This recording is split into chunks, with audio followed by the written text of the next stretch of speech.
মণ্ডপগুলোতে শেষ মুহূর্তের প্রস্তুতি কেমন দেখছেন জানাবেন, পাশাপাশি নিরাপত্তা ব্যবস্থা কেমন রয়েছে পূজাকে কেন্দ্র করে। ধন্যবাদ রূপা আপনাকে। রাতের ঘন্টায় কিন্তু আমরা দেখানোর চেষ্টা করছি।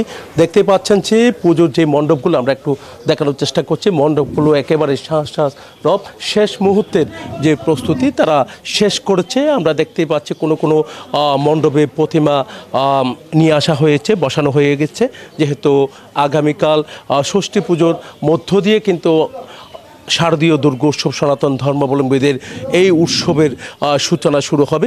আজকে পঞ্চমীর দিনে কিন্তু প্রতিমা আনা শুরু হয়ে গেছে।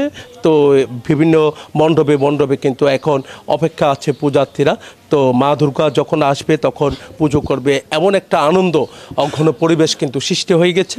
আইনশৃঙ্খলা বাহিনী তাদের যে তৎপরতা আমরা দেখতে পাচ্ছি, তাদের তৎপরতা এখন অনেক বাড়তি তৎপরতা আমরা দেখতে পাচ্ছি। তো সব মিলে বলা যায় কিন্তু সেনাবাহিনী, বিজিবি থেকে শুরু করে পুলিশ, র্যাব, তাদের যে একটা সতর্ক অবস্থান কিন্তু দেখা যাচ্ছে চট্টগ্রামেও। এই ছিল আমার এখানকার সর্বশেষ। ফিরে যাচ্ছে আমার সহকর্মী, অপেক্ষা করছে খুলনায় মাকসুদের কাছে।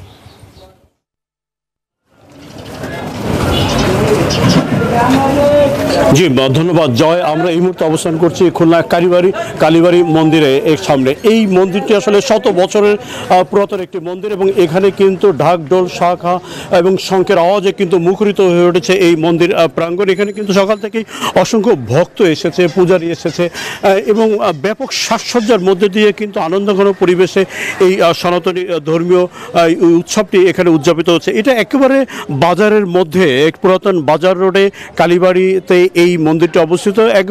একেবারে ব্যবসায়ীরা এই আনন্দঘন পরিবেশে এই পূজাটি উদযাপন করে থাকে। একটা তথ্য জানিয়ে রাখতে চাই, খুলনা এবার 980টি মন্দির রয়েছে এবং এই 980টি মন্দিরের মধ্যে খুলনা মহানগরী হচ্ছে 120টি এবং 120টি এবং উপজেলা পর্যায়ে কিন্তু 860টি মন্দির রয়েছে।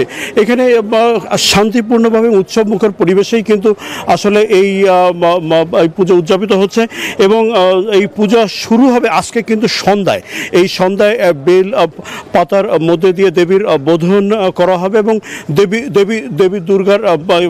দেবী দুর্গার আরাধ্য রদনের মধ্যে দিয়েই আসলে এই পূজা উদযাপন হবে। তো এই ছিল আসলে খুলনা থেকে সর্বশেষ। আমরা ফিরছি স্টুডিওতে রুবার কাছে। মাসুদ, আপনাকে ধন্যবাদ। বান্ডেল থাকলে প্রতি সেনমানিতে টাকা বাঁচবে। বিকাশ সেনমানি বান্ডেল কিনে জিতুন প্রতি লেনদেনে।